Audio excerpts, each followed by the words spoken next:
Le journal.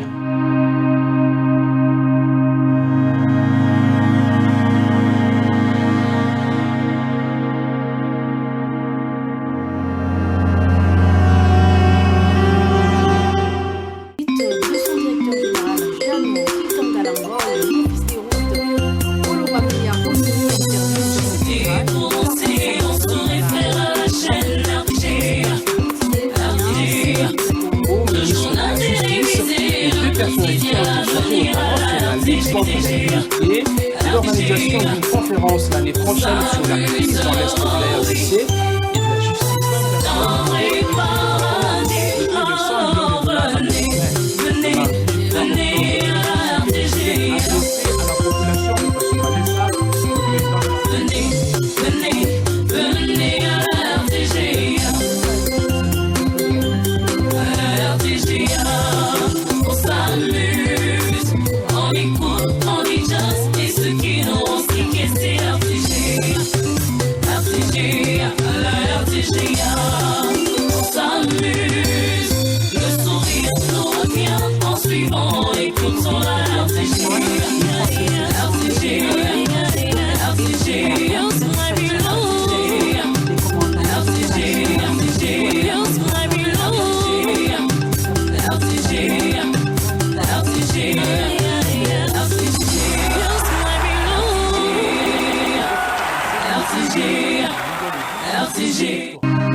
RTGA, mieux qu'une chaîne, un monde.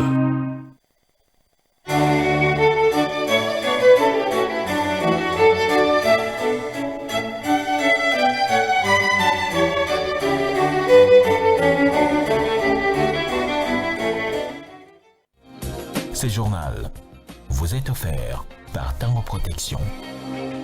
Illico Cash, ma banque mobile.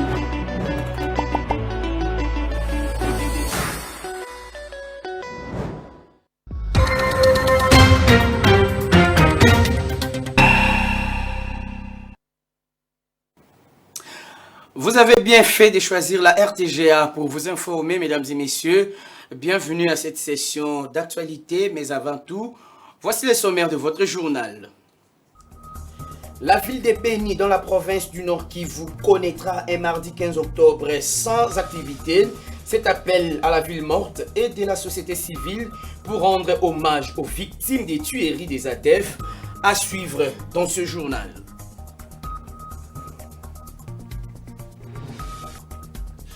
À Kinshasa, le conseil communal de Limete sensibilise sur l'enregistrement des nouveau-nés à l'état civil selon les prescrits de la loi, car cet acte a un enjeu de taille pour la communauté. Reportage à suivre également dans cette session d'actualité.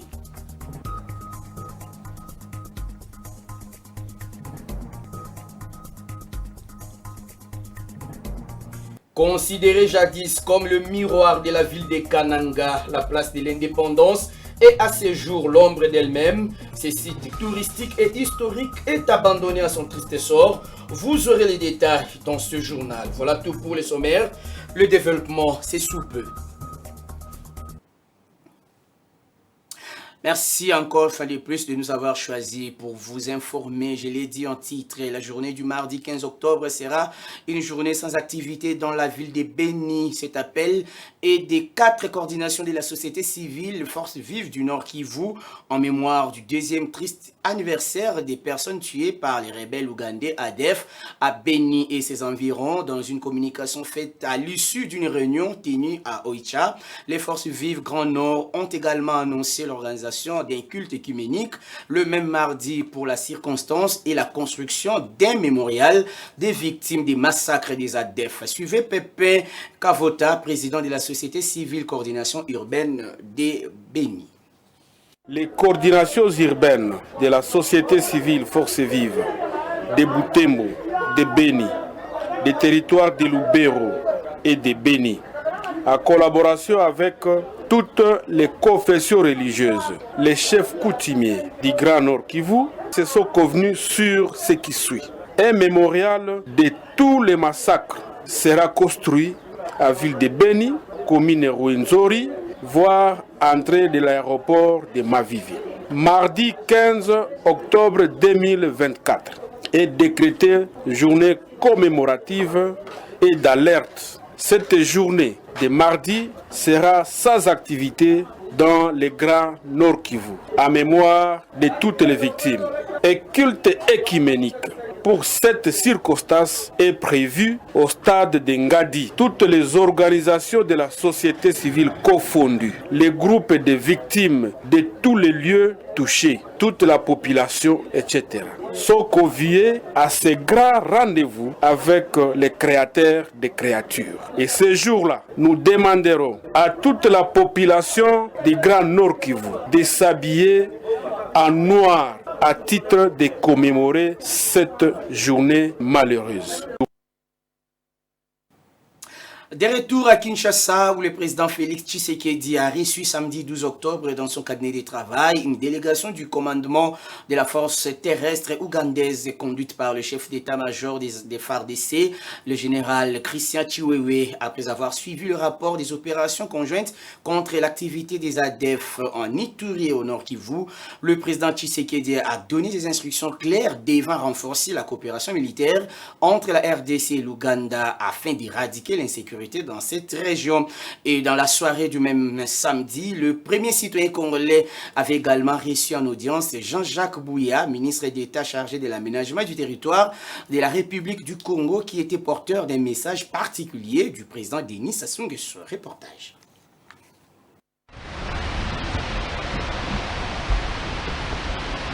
La République démocratique du Congo et la République du Congo sont deux pays frères. Ils entretiennent de bonnes relations de coopération bilatérale. Preuve de cette bonne entente, le déplacement à Kinshasa ce samedi du ministre d'État chargé de l'aménagement du territoire de la République du Congo, Jean-Jacques Bouya, émissaire du président Sassou Nguesso et porteur d'un message particulier adressé au président Félix-Antoine Tshisekedi Tshilombo. Plus tôt dans la soirée, le chef de l'État avait présidé une séance de travail avec des officiers de haut rang des FARDC conduits par le chef d'état-major général de l'armée congolaise, le général Christian Chiwewe, et une délégation du commandement de la force terrestre ougandaise. Les échanges ont tourné autour de la situation sécuritaire qui prévaut dans la partie est du pays. Après avoir suivi le rapport sur les opérations conjointes contre l'activité des ADF dans la province de l'Ituri, le président Félix-Antoine Tshisekedi Tshilombo a donné des instructions claires pour le renforcement de la coopération militaire entre la RDC et l'Ouganda pour éradiquer l'insécurité dans cette région.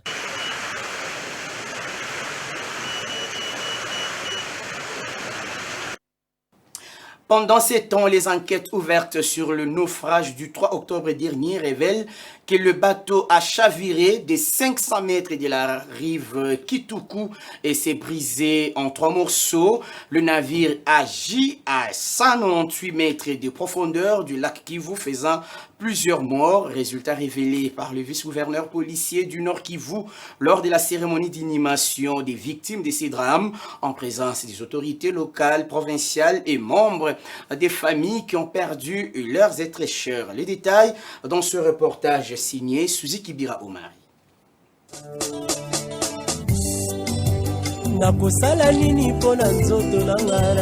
Les derniers hommages des victimes du naufrage du 3 octobre dernier sur le lac Kivu se sont déroulés dans le calme. La ministre des Affaires sociales, Action humanitaire et solidarité nationale a supervisé du début à la fin le programme fixé par le gouvernement sur instruction du chef de l'État, Félix Tshisekedi. Lors de la cérémonie d'inhumation, le vice-gouverneur du Nord Kivu a salué les efforts du chef de l'État en lui rendant un vibrant hommage pour son intervention éloquente et a informé la population des résultats trouvés à l'aide des différents moyens techniques disposés pour arriver à une conclusion provisoire.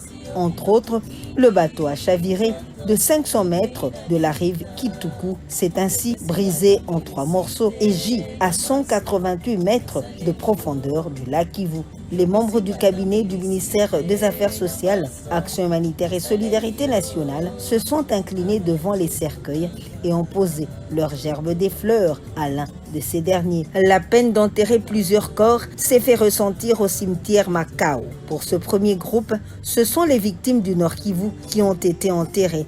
Après Goma, tous les corps épêchés du Sud Kivu ont été acheminés sur le bateau direction Minova, où une vingtaine de cercueils seront mis en terre après une cérémonie en mémoire des disparus. La ministre des Affaires sociales, Action humanitaire et Solidarité nationale, Aziza Mounana Nathalie, s'est impliquée personnellement jusqu'à l'enterrement du dernier corps, de quoi réjouir tant soit peu les familles des victimes. Entre-temps, les recherches se poursuivent sur le lac pour retrouver d'autres corps qui sont encore dans l'eau.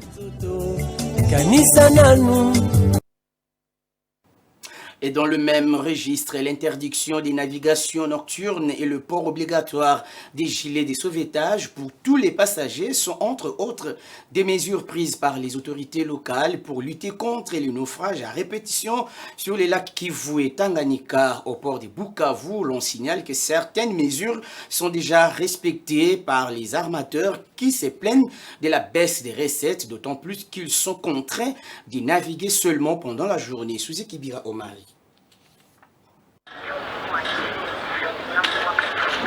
Visiblement, les membres de l'équipage des embarcations au port de Bukavu, dans l'est de la République démocratique du Congo, possèdent tous des gilets de sauvetage neufs. Une façon pour eux de mettre en application les mesures prises par les autorités dans le souci de se protéger en cas de naufrage sur le lac Kivu et sur le lac Tanganyika. Paulin Birengerenge, ministre provincial de transport du Sud Kivu, s'est entretenu avec les armateurs de ce port. Il leur a rappelé les différentes mesures qui, une fois bafouées, exposent à sanctions sévères. Interdit la navigation nocturne jusqu'à nouvel ordre. C'est une mesure bien évidemment temporaire. Alors nous sommes ici, nous allons leur demander à tous les armateurs leurs documents attestant que réellement il faut les contrôles techniques. Ces mesures de prévention sont très appréciées par les armateurs et les clients. Luenindale, armateur, affirme que leur premier voyage dans l'application des nouvelles mesures s'est bien passé. Nous pensons que nous allons exercer ces mesures comme ça a été dit par rapport à la résolution du Conseil provincial de transport et communication. Cependant, certains propriétaires de bateaux craignent pour leurs recettes. Pour Thierry Biamungu, gérant des établissements à Mour-Mugoté, le fait de naviguer uniquement la journée constitue un manque à gagner pour eux, car ils seront butés à une consommation exagérée de carburant. La mesure de voyager la journée ne nous est pas vraiment favorable compte tenu de la consommation exorbitante de carburant que nous allons supporter la journée. La population appelle les autorités à pérenniser ces mesures pour sauver des vies. Donner à la prochaine génération les moyens de construire un avenir résilient, c'est le thème choisi pour la journée internationale de prévention des catastrophes naturelles célébrée le 13 octobre de chaque année. Cette édition 2024 met l'accent sur le rôle de l'éducation dans la protection et l'autonomisation des enfants pour un avenir sans catastrophe. Suivez ce commentaire de Megui Kabembo pour plus de précisions. La Journée internationale de la prévention des catastrophes naturelles a été instituée en 1990 par l'Assemblée générale de l'Organisation des Nations Unies. Elle a pour objectif de prévenir le perte en vies humaines, des dégâts matériels et des perturbations sociales et économiques provoquées par le séisme, les éruptions volcaniques, les tempêtes et cyclones, le feu des forêts, les inondations et les glissements de terrain. De nombreuses catastrophes, souvent aggravées par les changements climatiques, menacent gravement la vie et le bien-être d'environ 1 milliard d'enfants dans le monde. Toutefois, l'impact des risques naturels peut être réduit grâce à des efforts proactifs et systématiques visant à analyser et à réduire le facteur causal de catastrophes. En République démocratique du Congo, par exemple, plusieurs endroits sont confrontés à de nombreux problèmes de catastrophes tels que des inondations et d'autres cas majeurs qui coûtent la vie aux paisibles citoyens lors de ces événements. célébrée sous le thème « Donner à la prochaine génération le moyen de construire un avenir résilient », la célébration de la Journée internationale de la prévention des catastrophes naturelles met l'accent sur le rôle de l'éducation dans la protection et l'autonomisation des enfants pour un avenir sans catastrophe. On va changer de chapitre. Plusieurs points ont été examinés et traités au Conseil des ministres tenu le 11 octobre dernier sous la conduite du président de la République Félix Tshisekedi. Le gouvernement de la République a salué l'élection de la RDC au Conseil des droits de l'homme des Nations Unies et les ministres sectoriels ont été invités à accompagner le pays pour la réussite de son mandat. On fait le point dans ce reportage. De la communication du chef de l'État aux différents points d'information sur ce qui se passe dans le pays, ce Conseil des ministres a fait la ronde de plusieurs sujets de la vie nationale. Concernant l'instauration de l'état de siège au Nord Kivu et à l'Ituri, le gouvernement de la République a été invité à évaluer la mise en œuvre des mesures d'assouplissement pour créer un environnement favorable au développement. Le président de la République a rappelé le chemin parcouru depuis l'instauration de l'état de siège dans les provinces de l'Ituri et du Nord Kivu. Il a aussi rappelé son message à la nation du 12 octobre 2023 où il s'était prononcé sur l'avenir de l'état de siège en optant pour la mise en œuvre d'un dispositif transitoire graduel au terme duquel ce régime exceptionnel devrait connaître sa fin. Les ministres du pays, sous la conduite du président de la République, ont salué l'élection de la RDC au Conseil des droits de l'homme de l'ONU, tout en demandant aux ministres sectoriels d'accompagner ce mandat. Sur le plan de la santé, le Conseil des ministres a été informé de l'introduction d'un vaccin anti-paludéen en RDC en vue d'éliminer le paludisme d'ici 2030 qui sera administré aux enfants. Le ministre de la Santé, Hygiène et Prévoyance sociale a terminé sa présentation par informer le Conseil de l'introduction à partir du 4e trimestre de l'année en cours du vaccin antipaludéen dans notre pays, conformément à la stratégie technique mondiale d'élimination du paludisme d'ici 2030. Quant à la situation sécuritaire, le vice-premier ministre en charge de la défense nationale a fait savoir que les FARDC sont en alerte pour faire face à toute posture de l'agresseur dans la partie est de la RDC. Le rendez-vous est donc pris pour le vendredi prochain, toujours dans le cadre du même exercice.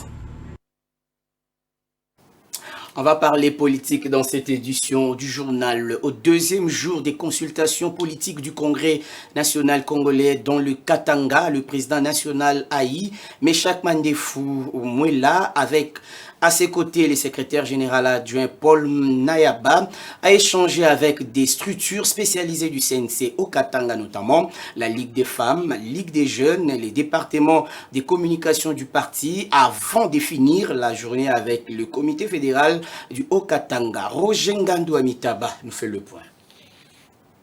C'est par les échanges entre la délégation du bureau politique national et les délégués de Sakania que tout a démarré. C'est samedi 12 octobre 2024. Pour ces délégués, le CNC Sakania a connu d'énormes difficultés, certes oui, mais il reste toujours concentré sur les objectifs incarnés dans la vision de l'autorité des références Piusumwa Bilumba Yomukala, Maurice Sadiki. CNC à Sakania va garder sa notoriété et pour 2028 nous ferons mieux puisque les erreurs du passé nous ont servi de leçons pour que nous puissions voir comment nous comporter dans l'avenir. Les ligues de mamans et de jeunes ainsi que le département des communications du parti ont salué l'initiative réfléchie du leader majeur, celle de réconforter tous les états-majors du parti à travers la RDC.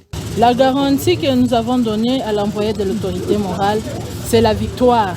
En 2028, la ville de Lubumbashi va donner beaucoup de députés à travers la Ligue des mamans. La promesse qu'il nous a donnée, cela va nous fortifier et nous donner la force de pouvoir booster les activités et amener le parti au plus haut niveau. La fédération de la province du Haut-Katanga qui est à l'honneur, après la rencontre musclée à l'issue de laquelle des orientations précises et claires ont été données pour l'avancement du parti, lâche sa satisfaction par l'entremise du coordonnateur fédéral, Victor Yumbankulu. Nous sommes édifiés, nous avons reçu des orientations et nous allons les appliquer sur le terrain.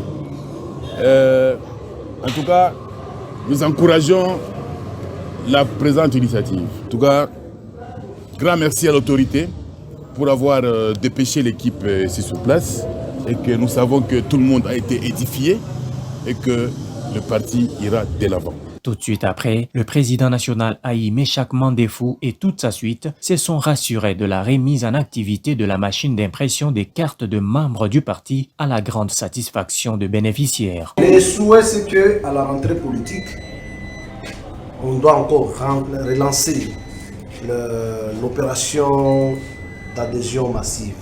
Et ça sera partout. Comme au jour précédent, c'est tard dans la soirée que la journée de ce samedi a été clôturée.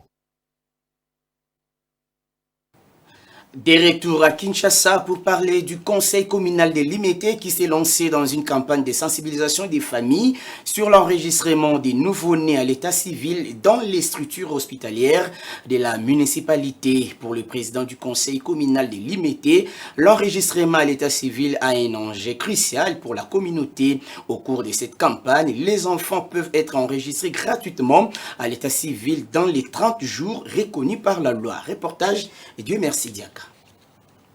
Le conseil communal des limités à Kinshasa s'investit activement dans la campagne de sensibilisation sur l'enregistrement des nouveau-nés à l'état civil. Cette initiative menée sous la direction du président du conseil, Toumina Mampangila Jacques, vise à garantir que chaque enfant âgé de 0 à 3 mois soit enregistré légalement, un droit qui ouvre l'accès à l'ensemble des services publics. En collaboration avec les structures hospitalières locales, l'initiative de mobiliser les équipes de santé pour assurer la réussite de cette campagne, notamment lors des consultations post-natales. Pour ce faire, le conseil communal des limités a effectué une descente à l'hôpital Promédis pour cette cause.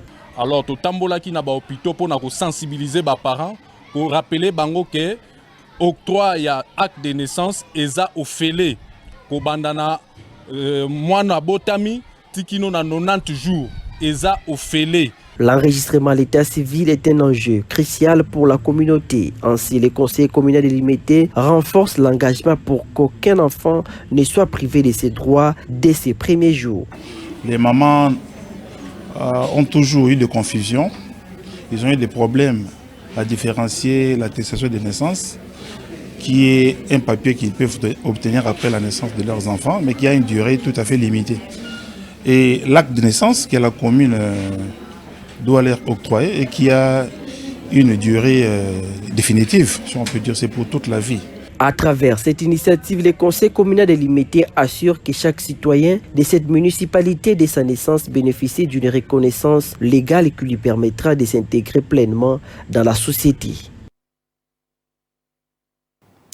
Voilà, vous avez reconnu le timbre vocal de Dieu merci Diaka sur des images de Guillaume Kakwende dans ce reportage. Dans un autre registre, l'université publique de Lodja a procédé samedi 12 octobre 2024 à la cérémonie de collation des grades académiques de sa 16e promotion.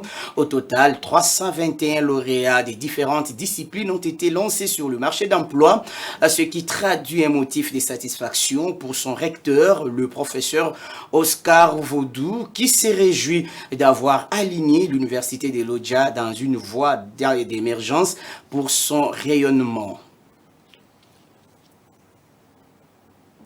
Et pour ce qui est de l'habillement, il faut dire que malgré le prêt-à-porter provenant des maisons étrangères, les maisons de couture de Kinshasa avec la créativité locale restent toujours actives face à cette concurrence, ce qui fait que les Quinoises et Quinois se retrouvent devant un éventail de choix. Suzuki Bira Omar pour plus de précisions.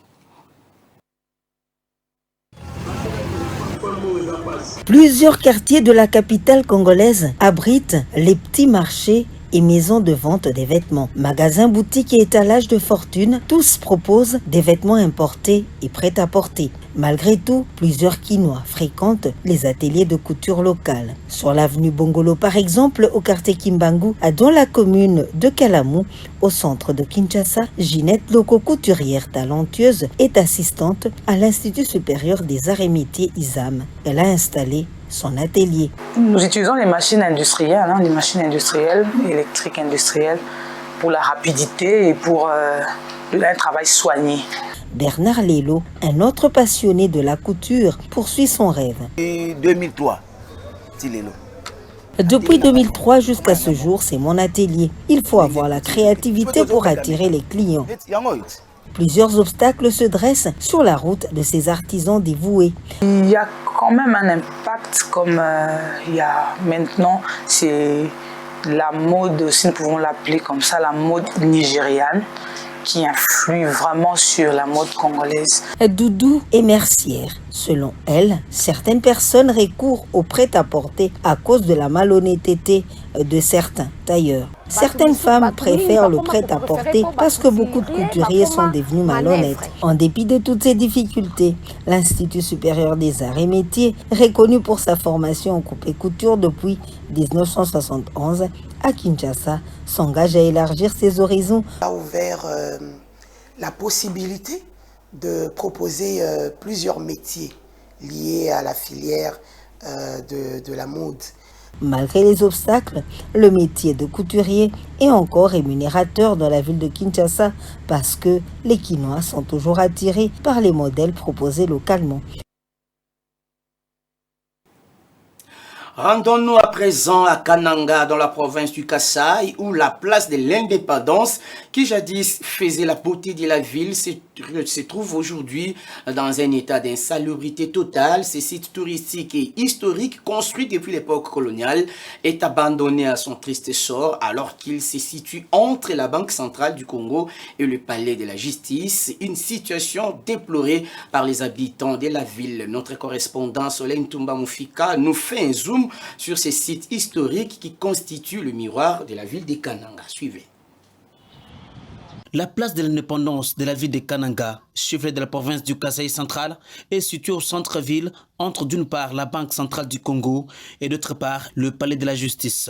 Placé le long du boulevard Lumumba devant le bâtiment administratif et l'hôtel de ville de Kananga, cet endroit n'est plus à présenter à la face du monde vu l'état d'insalubrité très avancé. Une habitante de la ville déplore. Ça fait un bout de temps que nous avions une fois déploré, disant que la ville de Kananga est devenue très sale et c'est là sous l'œil impuissant de l'autorité publique. Vous savez très bien que la place de l'indépendance, c'est la place numéro 1 pour la province du Kasaï central.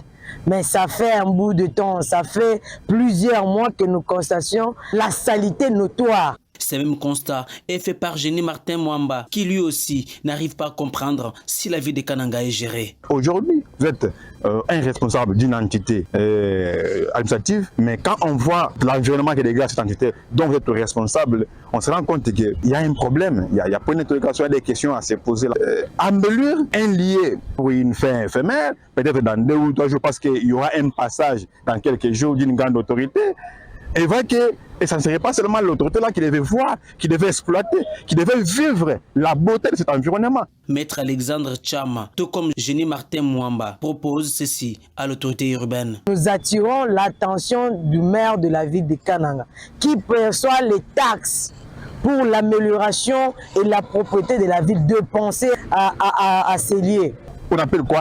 La place de l'indépendance. C'est ici où on parle de l'indépendance. Et c'est ici où on évoque la question de la souveraineté. Et ça devait être beau à voir. Il faut le dire, la place de l'indépendance symbolisant le lieu de résistance d'Omitin de la force publique à Louabourg en 1994, cet endroit devint de 1957 à 1972 la place Léopold II où il fut érigé une statue du monarque belge dans la lignée de la politique de recours à l'authenticité lancée par Mobutu Sese Seko en 1972. Ce monument fut déboulonné et la place serait baptisée en place de l'indépendance. Depuis lors, cette place est devenue le haut lieu de défilés publics et différentes parades militaires et policières organisées dans la ville de Kananga. L'espace qui manque même le drapeau du pays est généralement embelli que lorsqu'il y a des grands événements sur la ville. Quittons le Kasaï central pour le Haut-Katanga. L'arrêt des travaux de réhabilitation de l'avenue des Araucarias cause des soucis aux riverains de Lubumbashi, une véritable pollution de l'environnement causée par la poussière qui constitue une menace sanitaire des riverains. Suzy Kibira Omari pour plus de précisions.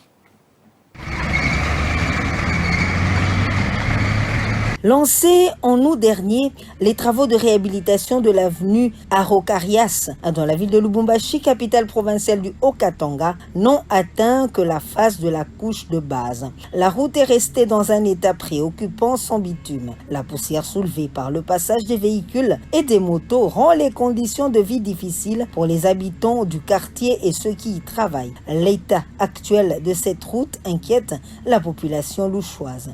José Ngoy, conducteur des tricycles, est l'un des nombreux usagers affectés par cette situation.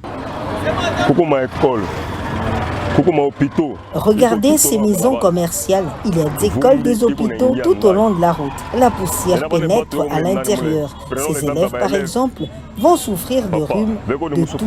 C'est contre l'hygiène. La population locale s'interroge sur la gestion des infrastructures et appelle à une reprise rapide des travaux pour mettre fin à cette situation.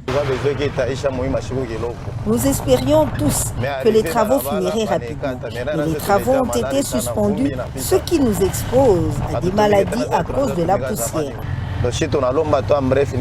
L'avenue Araucarias revêt une importance capitale dans la ville cuprifère, d'autant plus qu'elle relie plusieurs quartiers de la commune annexe et Kampemba. Elle constitue un raccourci pour les habitants de ces deux communes pour atteindre d'autres coins de Lubumbashi sans passer par le centre-ville. Sa réhabilitation facilitera la circulation aux usagers de cette route et l'amélioration des conditions de vie pour les familles environnantes.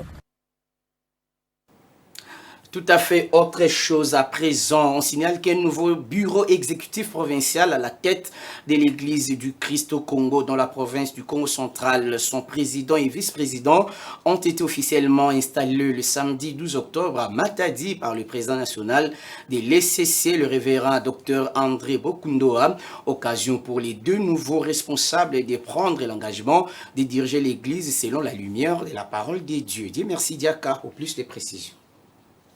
C'est devant plusieurs invités et fidèles des communautés membres de l'Église du Christ au Congo, ECC, que le président national, le révérend docteur André Bokundoa, installe le week-end à Matadi les nouveaux présidents et vice-présidents du bureau exécutif provincial du Congo central, comme pour marquer officiellement leur entrée en fonction après leur élection le 13 octobre 2023. Le révérend Dr Joël Kouvouna et son adjoint le pasteur Pépé Ngombo sont appelés à travailler dans l'unité et en parfaite collaboration pour réussir ensemble avec les fidèles leurs lourdes responsabilités pendant les 6 ans de leur mandat. C'est dans ce sens que le prédicateur du jour, le révérend pasteur Mpere Boy, dans son message tiré du livre d'Exode au chapitre 17, versets 9 à 13, attire l'attention des fidèles du Christ en général et en particulier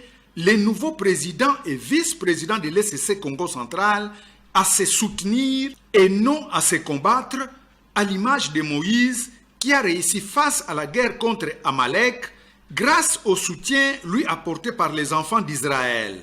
Comme pour être revêtu de plein pouvoir, le numéro 1 de l'ECC Congo central, le révérend docteur Joël Kouvouna, reçoit du président national de l'ECC les attributs du pouvoir. Et devant le peuple de Dieu, les deux responsables prennent tour à tour l'engagement de conduire l'Église dans le respect des textes de l'ECC et de bannir tout comportement de nature à écarter l'Église de sa ligne de conduite. Vous allez corriger avec moi, c'est plutôt le reportage de Pierre Mvika depuis la ville de Matadi. Décédé le 13 octobre 2022 à Kinshasa des suites d'une longue maladie à l'âge de 78 ans, l'artiste musicien, saxophoniste, compositeur et chef d'orchestre Verkis Kiamwangana reste 2 ans après une source d'inspiration pour les générations montantes dans le domaine musical. Leur témoignage sur la personne de Verkis Kiamwangana dans ce papier signé Sephora Kapinga et Guillaume Kakwende.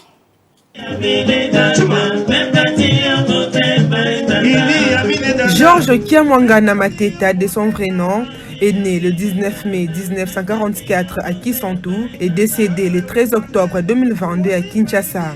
Venant d'une famille nantie, Georges Kiamwangana Maketa, dit Verkis, est le fils d'un commerçant de Léopoldville. C'est à l'église qu'il a appris la musique. Il s'inspira du saxophoniste américain King Curtis, dont le nom Curtis résonnait en lui comme Verkis pour l'adopter. Auteur, compositeur, Verkis fut membre du groupe de la rumba tout-puissant OK Jazz qu'il quitta en 1969 pour former son propre groupe au nom de VV. Cette icône de la musique congolaise reste un modèle pour le jeune qui embrasse la carrière musicale.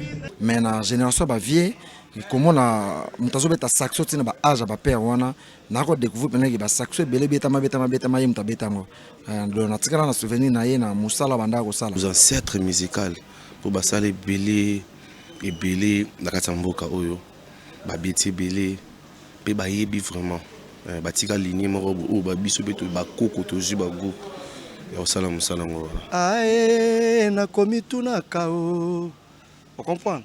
Nzembo na nzembo na ye bato ba yebi ete nzembo ne wana nzembo na ye o asalaka et puis to yebi avec producteur aki alors beta sous saxo na OK Jazz donc aki bena vemoko aki grand azak donc atika kombo munene na mboka na biso quoi. À son actif, plusieurs disques. Mario, Laïlé, Balouli et Androit, Nakomi Tunaka, très influent. Verkis Kamwangana est compté parmi les premiers Africains à avoir possédé une maison de disques. Il fut l'un de ceux qui ont propulsé la musique congolaise particulièrement et africaine en général partout dans le monde. 2 ans après sa mort, les Congolais continuent à consommer ses œuvres artistiques qui l'immortalisent à travers le monde.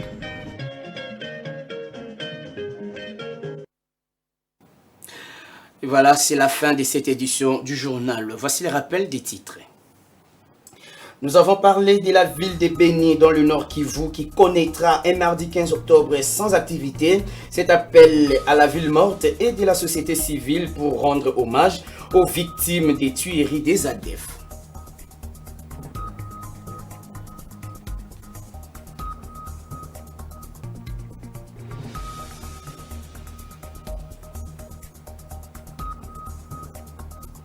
Et puis à Kinshasa, le conseil communal de Limete sensibilise sur l'enregistrement des nouveau-nés à l'état civil selon les prescrits de la loi, car cet acte a un enjeu de taille pour la communauté.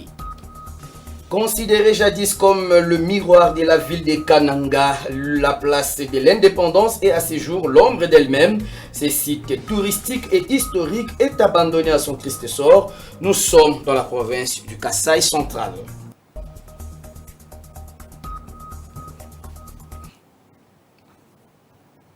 Fin complète de cette grande édition du journal. Merci de l'avoir suivi et bonne suite des programmes sur les antennes de la RTGA. Au revoir.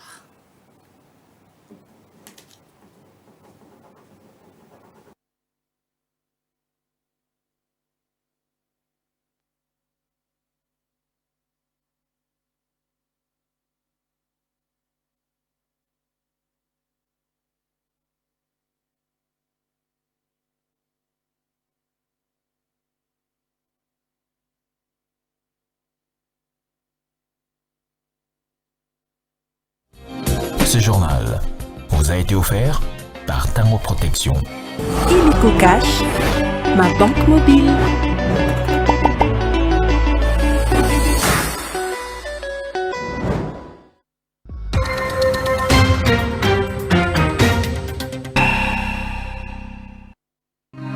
RTGA, mieux qu'une chaîne, un monde. RTGA.